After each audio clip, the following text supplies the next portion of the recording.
I'm Dan Albers, and welcome to Dingo and a Coach. I'm joined with my co-host here, Steve Ellis. He is the coach. I am Dingo. And Steve, it's been a while since we've done an actual Dingo and a Coach, but we're going to try to do this on a little bit more regular basis, once a week, maybe even twice a week, and just talk about subjects through the whole week, not just specific subjects. So I know on this show, we're going to talk about, I just found it interesting, some topics like Jim Harbaugh leaving for the NFL. We're going to kind of talk about, just about a little bit about that. UC basketball. Actually, we're going to talk about when they played West Virginia, but that's been since they've had something happen last night with a big win. So we'll talk a little bit about that. Recap your big win yesterday with UC Claremont, and then also talk about the Super Bowl matchup that's coming up and get a little bit of that. And then we're also going to get into on this week in sports history, and we'll also talk about some things that just make us think a little bit about scratch your head, scratch your head. Some some just things about that, and what we learned from this week. So, I'm going to ask you something real quick. Give it to me. So, where, or do you still have the Dingo boots?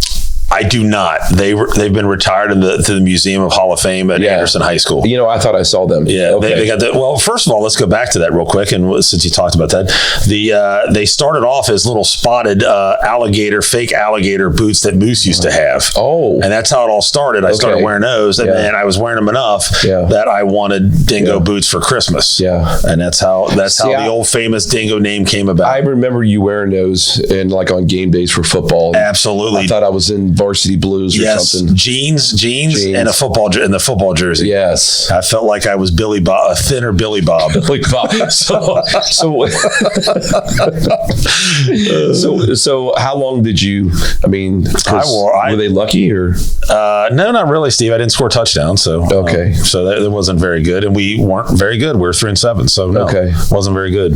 But it got me. You look good. That got me my Dingo name, right? Yeah. From you guys, you know, calling me Dingo, and so that's how we have Dingo. And you're obviously a coach, so there we go, Dingo to coach, right there. Okay, good night. Thanks for joining us. All right. So let's get into the Jim Harbaugh thing. I think it's kind of interesting how that all plays out. I just feel he's running away from sanctions, or he got his title. He's running away. I think about the Pete Carroll, when Pete Carroll left USC to go to Seattle. You think it's the same thing? You think he's kind of running? I mean, based on history, I mean, it kind of looks that way, and obviously they had some issues this past season because Harbaugh was suspended 3 games. But you talk about all different sports. Like I remember Calipari running. Now he ran to money, but he left. He went from UMass to Memphis. Well, he went to the NBA, then went to Memphis. And then now Kentucky. And there was trouble, unfortunately. And there's a lot of coaches you could probably pinpoint, that have trouble and they run. And the unfair thing is that when they run, they're going to something potentially bigger and better and a lot of money. And that school is still stuck with the sanctions and issues that's going to possibly come down on Michigan. So is it fair? I mean, they don't get anything done to them if they go to the NFL. So should the NFL be a part of doing something to them, or what can you do? I mean, that's not a part of. I mean, I guess they escape that. That's why it's. I mean, that's just crazy. I mean, that's just crazy, And then the coaches that go with them too are part of that. Like, Rick Menner's son, Jesse Menner, local guy here, went to Mount St. Joe. He's going with them. And is he gets scot-free on this? And what's going to happen to that coach that supposedly was doing all the sign stealing? I mean, is there going to be like a show clause against him? Or is anything going to happen? Yeah, I don't know. I mean, that's well, we're going to find that out very soon, I would think. Yeah, and I guess a great move, on his part, right? Yeah. I mean, because he didn't want to have to deal with that. Yeah. Well, or the other thing is, since the coach is gone, does the college football, do they just drop it? I don't know if they'll drop it. I don't think they will. You know how the NCAA is. Yeah. They're going to still go after them. Don't you think? I mean, if right's right, wrong's wrong. But okay, so if you're doing all this crap, so that whole sign stealing just is messed up because was it really signs? I mean, if you're doing these signs, do a better job of not getting your signs stolen. You know what I mean? Like, even whether he was in the crowd or not, you could still have video or something. You know what I mean? Like, I just don't see I don't know.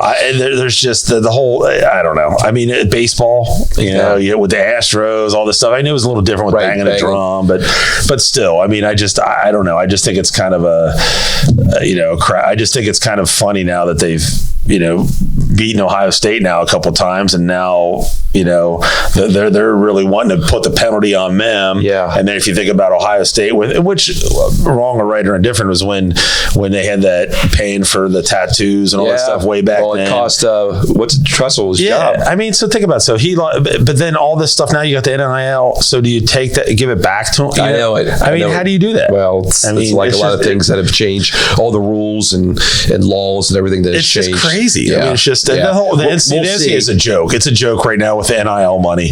It's becoming basically a free agency type thing. So we'll just see what happens on that. So so let's get into UC basketball. Yeah. So when we were first going to do this, we're going to talk about them losing to West Virginia, which was a huge loss. They're up 10, 6 minutes to go. They blow it. Yeah. And I really thought that might have hurt them. But then they play last night and just kick. You know, they ended up winning down the stretch when they haven't been able to do against a good Texas Tech team. Was that at home or was away? Yeah. So those are good wins. And I mean, you know, they had a stretch there. They played like 6 games against, you know, top ranked opponents, and they were in every single one of those games. Yeah. I mean, they're doing, you know, they're probably right where they want to be, not where we want them to be. Right. But they're missing one shooter. Yep. Hopefully CJ Frederick can get back. But I mean, you know, I think Wes has done an unbelievable job and going into the Big 12. Yep. You know, I mean, you saw how it worked out for football. Yeah. You know, but you know, they're knocking at the door. You know, they're getting ready to you know, be in that top, you know, notch of the league, and I mean, to be able to compete with all those teams and not really have a shooter, it says something. Well, and the injuries and everything that's been going on with them too. Lockton's not been really playing well here the last 2 games, and for them to play like they did, but man, they still got a tough stretch. And they got Houston coming up at home. I know. I mean, I think they've got Houston twice actually before the end of the season. They've got UCF again, who just beat Oklahoma. Yeah. I think you got Oklahoma again. I mean, it's just crazy the schedule. Well, and last night Kansas beat Houston and beat them pretty badly. So what do you think? Do they have to finish 500 in their conference to go to the tournament? Ooh, that's a good question.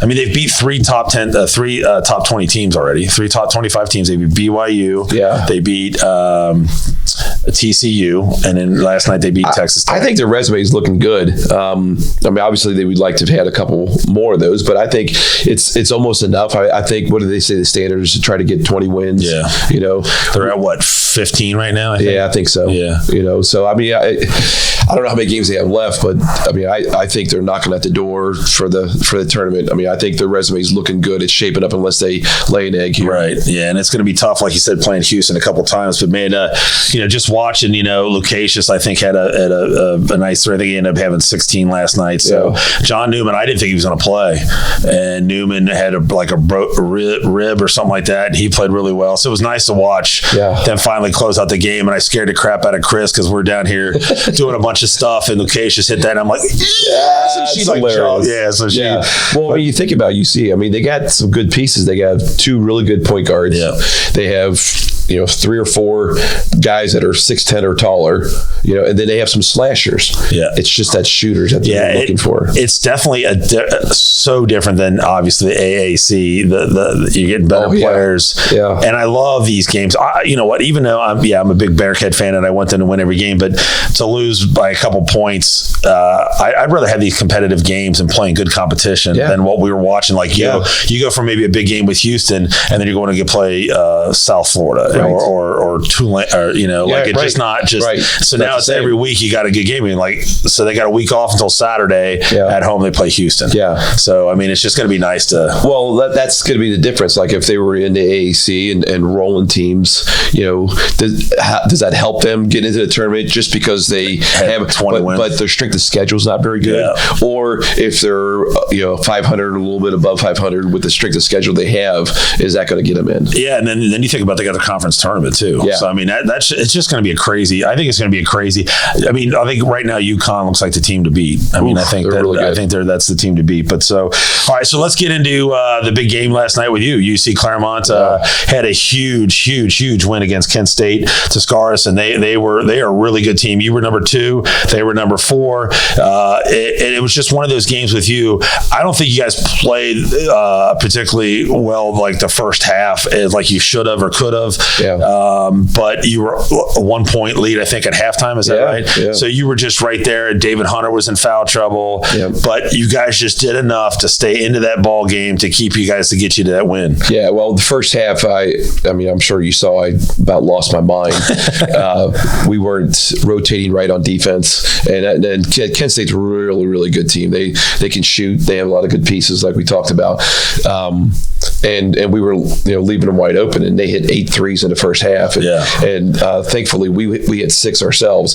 But I mean, it was a great atmosphere. It was a great, highly competitive game. 2 really good teams going at it, and it's one of those games where like they got us when we went up there, and we got them at home. And I mean, we played 10 times. It might be 5-5. Yeah. How like the Shockley brothers that played, I thought they were really good ball players, and you've got 2 good guys, but then you also got to watch out for other guys, because if you focus in on them, like you did the first meeting that Rashad or Ricard or whatever his name was, he popped in 22 against you. Right. There, this time he didn't do anything because you kind of knew that you couldn't leave him open. So I mean, they've got a pretty good balance of guys just as well as you do. Right. They couldn't just key on Dalton because you had other guys doing. So it was kind of a chess match. Well, it was, and we had some guys step up as well. We had Sarvel Barksdale that came up big for us shooting, and just how hard he plays. I want to talk about that real quick. Yeah, because he shouldn't have shot the 3 at the very end of the game, but he shoot the 3, and your reaction was the greatest. Yeah, you're like, no, and then you were just like, you fell to the ground. You're blacked out for a second. Yeah, no, and it's so funny. He's such a good kid. After the game, he came up all sheepishly and said, "Sorry, I shot that, coach. I should have taken that." I'm like, I said, thank God it went in. But time and situation, when you're up, 10 points or 7 points with a minute to go, they're gonna. We want the clock to run. We want the clock to run out and just get out of there with the W. He gave you some great minutes, and I'm going to tell you something that I really noticed that I really liked. When David Hunter fouled out of that game, I watched him go over. I'm trying to remember who he was, but he went right over to one of the players, and he was trying to tell him, this is what you need to do. It was like trying to be the other coach while you guys were in the huddle. He met him out there and said, hey, pay it. I can see him coach him, and it was just great to see that David Hunter, I've said he's probably one of my all-time favorite players that you've ever had at UC Claremont. There's no question. I mean, just love his effort and his competitiveness, what he brings to the game, because it feeds off on the other guys, and that's what you love as a coach, and you love to watch that. But I mean, he was ready to go yesterday, and he got a little anxious and got in foul trouble. But when he came back in the game was tight. When he came back in the game with 4 fouls, there was a 1 or 2 minute stretch there that he made a difference. He really did. Him, and then Deshaun White was the other one. Huge 3-point. He had a big 3-pointer. He drove to the bat. I mean, he played really well. So you guys had guys that stepped up at the right time. Yeah, and then we have a pretty good inside presence with Ken Gardner. Yeah, and he blocked a couple shots and was able to get some easy buckets. So that helped. Then we're just trying to continue to get better. So get ready. Hopefully we can make the tournament. And I'm really loving Dalton Kramer too. I mean, he's going to take over for David Hunter. For David Hunter, I mean, just love the way he plays and just plays great. So it's a good win. But then you got to turn around Wednesday. Yeah, play a Miami Hamilton team. Yeah. And to your point on Dalton Kramer, I mean, how can you not love a kid like that plays his heart out? He's diving on the floor and competes on defense, and what he brings to the game, on offensive end, and it just helps take some of that load off of David Froge. And they're a pretty good combination, those two guys, and they they're not selfish either one, so they're not just trying to outscore each other. They're helping each other, so it's a really good thing. But moving on to Wednesday, we play Miami Hamilton, who's ranked I think 13th, and Miami Hamilton plays Kent State Tuscarawas today at 3, and so that'll be interesting to see how that game goes. But that's a big game. We have to go up to Miami Hamilton on Wednesday. Yeah, it's a big stretch, and then just hopefully, I mean, I think where you guys are at record wise and where you're ranked, I would think that you're going to be into the tournament. I would think, and I think Kent State is too. So you guys might meet again. Yeah, you never know. We'll see how it all falls out. Would Miami Hamilton, you think, make it? I think they would not have to win out, but they would have to probably beat Kent State today. Well, so they play Kent State twice. Oh man, coming up. That's right. Today, and then they play them again later in the year. Kent State. They play us, and then I'm trying to think who else they play. But yeah, I mean, because I think they're 9-12 right now, but their strength of schedule is up there, so that's helping them with their rankings. And then you got to see what all those other teams that are right around them to see what they do. Some of those teams, go on a run, then that may not help them, but you never know. Yeah, so that's just a great win, and hopefully we'll cap it off by going to the tournament. So let's get into we're the week before the Super Bowl, and let's talk about Kansas City. Why is everybody sick of Kansas City? Is it just because they are so good? I mean, just like the Patriots years back. Is that what it is? I think so. I mean, that's like a lot of sports. Why everybody hate the Yankees? You know, because they're always winning. They're always good, and that's probably the case there. I think Kansas City gets exposed a little bit, just at least this year, but probably some last year.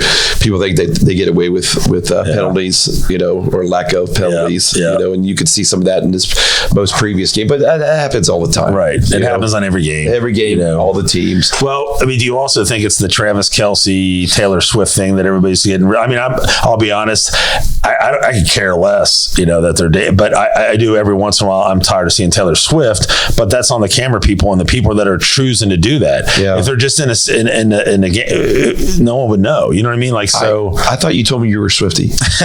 I couldn't tell you one song. I don't know. No, I think it's definitely that is hyped up the whole situation, and now they're trying to bring that into politics and everything. Yeah, it's crap. Just BS. Yeah, that's crap. But I mean, it's good television, and it's like anything else, Danny. If you're a Kansas City fan, you love it. Yeah, and if you're not, you absolutely hate it. I'll tell you what I absolutely loved was Jason Kelce at Buffalo when he jumps out of the thing and no shirt on. It's cold, drinking a beer. And it's so funny that I don't know how many texts, my brothers, other people said that they thought that was me. Yeah, I know. I thought it was too. Said dead on me. And if you look at it, Daniel Hennessy, his girlfriend Emily sent me a text and said comparison, and there was a thing side by side of Daniel and Jason Kelce.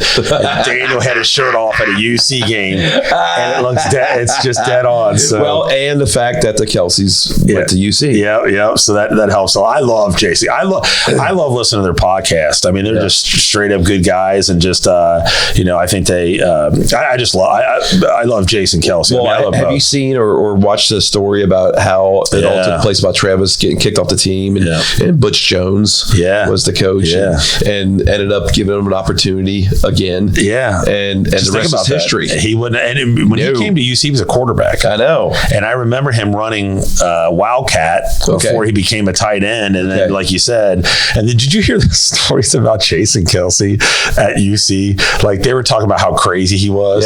And they said that at practice he made, I don't know if it was the manager or someone put the drink Hennessy into his water bottle. No. Are you kidding?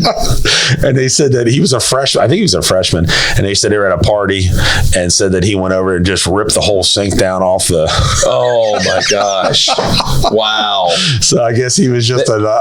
They would probably be pretty fun to hang out with. Oh, we would love to put him on a podcast with us, man. Right. God, that'd be just so cool. That would be incredible. But Steve, you know how you and I love guys like we just talked about with Dalton Kramer, but guys that are kind of that don't like Dalton feel like he could play at a good high level, but like Brock Purdy that's going that's playing. I think he was the last pick in the NFL draft, and look what he's doing. How about that? I mean, and he's making less money than half the people going in, and just stories like that you love to see, man. Yeah, and he's solid too. He really is. See, I think they're being overshadowed.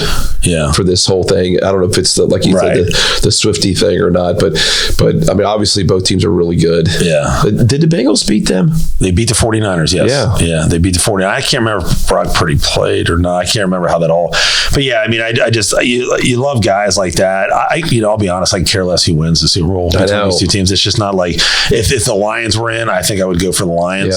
Yep. You just want that different thing. But I could care less right now. And I'll be honest, I'll probably watch it a little bit, but I won't watch it like it used to be back in the day when we were younger, where we used to big old party and party all day, all night. Yeah, but I mean, as a Bengals fan, these are probably the I mean, I guess you want to throw the Steelers in there, but these are probably the two teams that the Bengals fans overall. I mean, because the spot, right? Yeah, because the 49ers Super Bowls and the Chiefs, last few years, which has been an unbelievable competition in the playoffs. The 49ers beating them in the Super Bowl both times, and then then the Chiefs, like you said. So it's it'll be interesting. One real quick thing too, but let's get back to this. Surprised Bill Belichick didn't get a job anywhere. I know. I mean, and then in Vrabel, I'm surprised that both those guys didn't get jobs. Yeah, I don't know. I'm not sure what that is. I don't know if it's personalities or money. Or old. He's pretty old too. I know, like 70-something years old, 73 years old. Yeah. I mean, so I was just kind of surprised with it. Yeah, I don't know. Maybe he takes a year off. I don't know. Yeah. I mean, because I don't know if he's close to any of those coaches and just go and helps out somewhere. Well, I was thinking about that. Vrabel go to Wisconsin because him and Fickle are buddies. Oh. Well, yeah, because they were roommates. They played football together. You got Fickle on your shirt. Fickle on my shirt. I know. So it's just I found that interesting. So let's go in this week in sports history, Steve. All right. So you ready for this? Bring it. 1969. John Madden was named coach of the Raiders. Coach of the Raiders. And he was there. I don't think he was there super long. He was pretty young then. He was very young, 30-something years old. I think, 30 or so. I mean, that's just an icon, man. Yeah. Which is crazy. I mean, because NFL was already in existence at that point, right? Yeah. And the Bengals were only a year old. Yeah, that's right. Yeah. So and he started in 69, and I want to say he went to he took over for Al Davis, I believe, and then and then I think he went to mid-70s, 77, 76, 78, somewhere around in there. And then I guess he decided to retire or whatever. When he took over the job, was George Blanda the punter and quarterback? When he had Ray Guy forever. Ray Guy was the punter. Guy, yeah. And then the snake. What was that wide receiver he had? That was there forever, man. Yeah. Old guy. It was like Calvin something, wasn't it? Or no? I don't remember. Shoot, I remember. Yeah. Fred Blitnikoff. Yes, maybe? that's it. There we go. That's it. Fred Blitnikoff. Yeah, and then who's the guy? Otis Sistrunk. And it was on a super cold day when he took his helmet off and steam was coming off of his head. What about Lester Hayes and his... Lester Hayes and the Stickum. Yeah. Had him. Those guys were, man, they were bad back then. It's pretty good. We just rattled off all those guys. I couldn't tell you who's on the Raiders right now, but we just rattled that off. Hey, Marvin Lewis is now. Marvin Lewis was just named assistant coach. Yeah. With Antonio Pierce as the head coach. So yeah, that's now this one in sports history. This will get to you. Okay. If you were a coach, you would have been pretty pissed. Okay. 1987, the Sacramento Kings score only 4 points in the first quarter against the Lakers. 4 points. 4 points. 4 points in a quarter. Those guys are professionals. Yeah, getting paid. That is not. That's not good. That is not good. I mean, mailed in. That game's over. So you think 87? That they weren't very good back in the 80s. I know that Sacramento. No, they were like a doormat. Yeah, and hey, that's the old Cincinnati Royals team. Think about it. Yeah, it is. Is it? Yeah, it is. You're so right. They went Cincinnati to Kansas City. Yes. They were Kansas City Kings, and then they went to Sacramento. So 4 points in a quarter. 4 points in a quarter. I probably bet the over in that game too. Back in your day. All right, now this one will get to you. All right. 1981 Baseball Hall of Fame Board of Directors vote 12-0 to bar Pete Rose doing the betting in baseball. I can't talk about it. No, it's incredibly sad. I mean, when they talk about doing documentaries on tragic endings, downfalls in sports and that's one of them. I mean, obviously Pete's one of them. I mean, everybody knows how much I love Pete. My dogs are named after Pete. Everything, but I mean, it's just incredible that you can't separate what he did on the field, versus what he is off the field. No one says he's an angel, and I would say he would probably claim the same thing. Well, think about it. So you got the steroids. There's some guys that might have got in that were in the steroid. All that's changed, right? And then, now gambling's accepted, and there's gambling in baseball. Promoted at the baseball games. It's promoted at the baseball game. You can bet it. So what's the deal? Just kind of like we talked about sanctions on Harbough and all them. Do you get rid of that? Do you do the same thing for Pete? I think you should.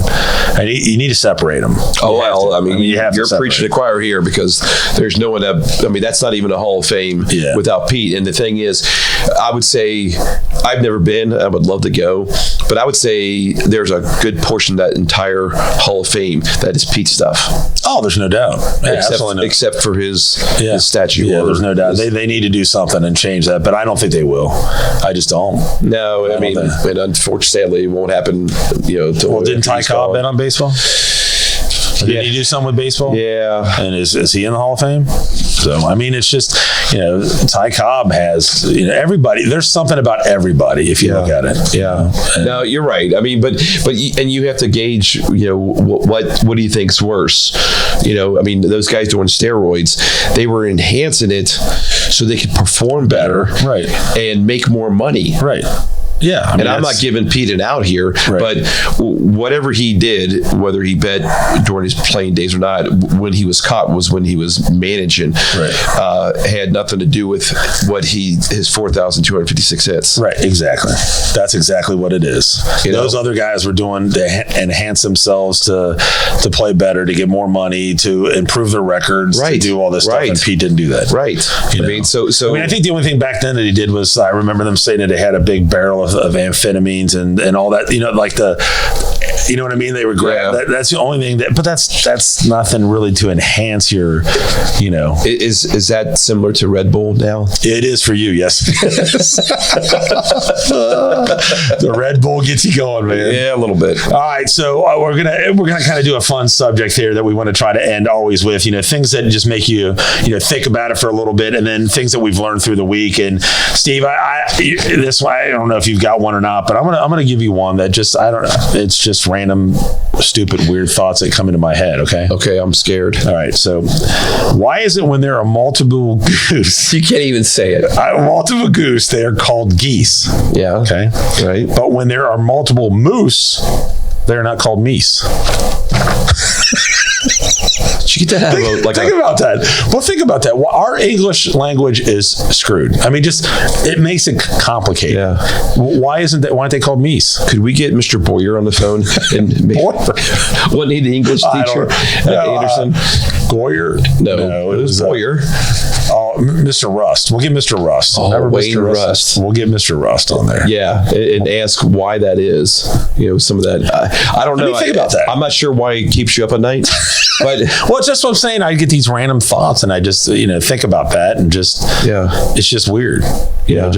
So if anybody can help me with that, and don't get too technical with me. Yeah, I don't want the. Well, because I mean, if you're losing sleep over this, I mean, do you have one? Yeah, I do. I mean, I'm just going to go right back at what you just said. Okay. All right. Well, why do you park in a driveway and drive on a parkway? That's another good. That's an awesome one. It doesn't make any sense. I mean, that doesn't make. Why is it called that? It doesn't make any sense. It's just crazy. No. If you and I could solve these world problems, we'd just be in such a better place. Well, you can see that our priorities are completely out of whack here. We're not even drinking. No. I mean, if we were drinking, we'd probably have a heck of a lot more. Oh, my God. So, there are people that feel sorry for us right now. So that's kind of what we're going to do. And if you guys have any out there for us during the week, week, and you give them to us, put them in the comments here on YouTube or Facebook or whatever we put this on, and then we'll try to add yours. Yeah. But we'll do ours, and then maybe we'll say, hey, we've got one from one of our listeners out there to throw one out. And then, so what have you learned this week, Steve? I'll let you go first. Anything that you've learned this week? Just anything. Just driving. Anything that you've kind of learned this week? Well, I'm going to stick on the Red Bull thing. I learned that that you can only do one. Or I need to double up and have one at halftime. I don't know about that. I've seen you when you've been on your Red Bulls, and sometimes you almost get to a point where you're going to pass out because you get so upset. Well, I just get excited. Like you do. Yeah. And I also learned that I need to drink more water if I'm celebrating after the game. I'm very proud of you for not stomping anymore. You don't stomp you used to stomp like crazy, and you don't do that anymore. I don't stomp it, and I can't squat anymore.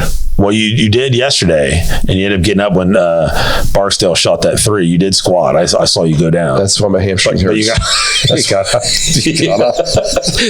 Thanks for noticing that. Yeah. Okay. So things I've learned this week was I used to give my dad a hard time about going to bed so early, and I've come to the conclusion that I'm just like my dad.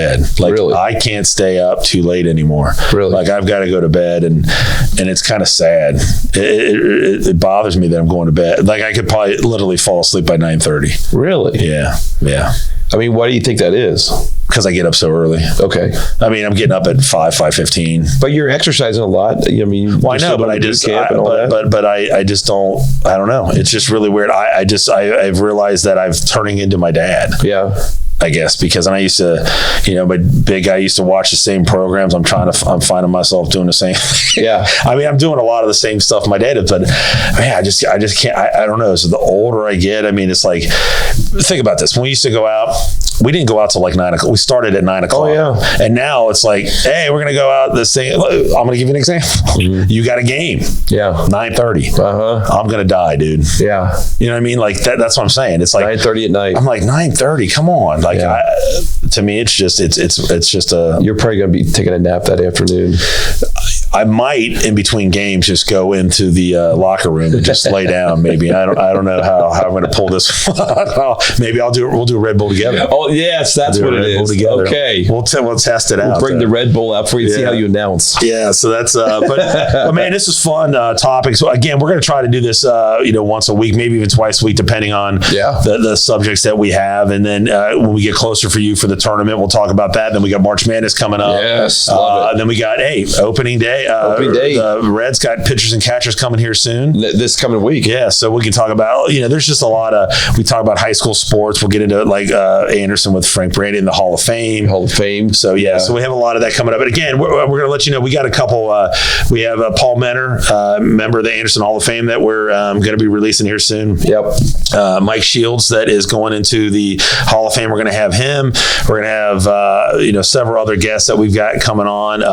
Lined up. Yeah, so we got them all lined up and get everybody out there. And anybody that that can do any one of those podcasts, the Positive Energy podcast that you want to bring our way, let us know. We'll try to get you on. Story. Oh, the other one we got is my sister-in-law, Megan Stringer's Megan Albers is going to talk about her battle with cancer. That's going to be awesome. I can't wait to do that one. So, but Steve, it's been fun doing this, man. I love it. Yes, thank you for doing this. We love doing this, and can't wait to get on another subject, and can't wait for you to win on Wednesday. Yes. Bring it back, and then you play Saturday then too, right? Yep. Play Saturday. Yeah. So that'll be a big run. So good job, man. So appreciate it. So appreciate you. So we're gonna go ahead and wrap it up. So for Steve Ellis, which is the coach, and Dingo, you've been watching Dingo to Coach. Well, guys, catch you guys next week.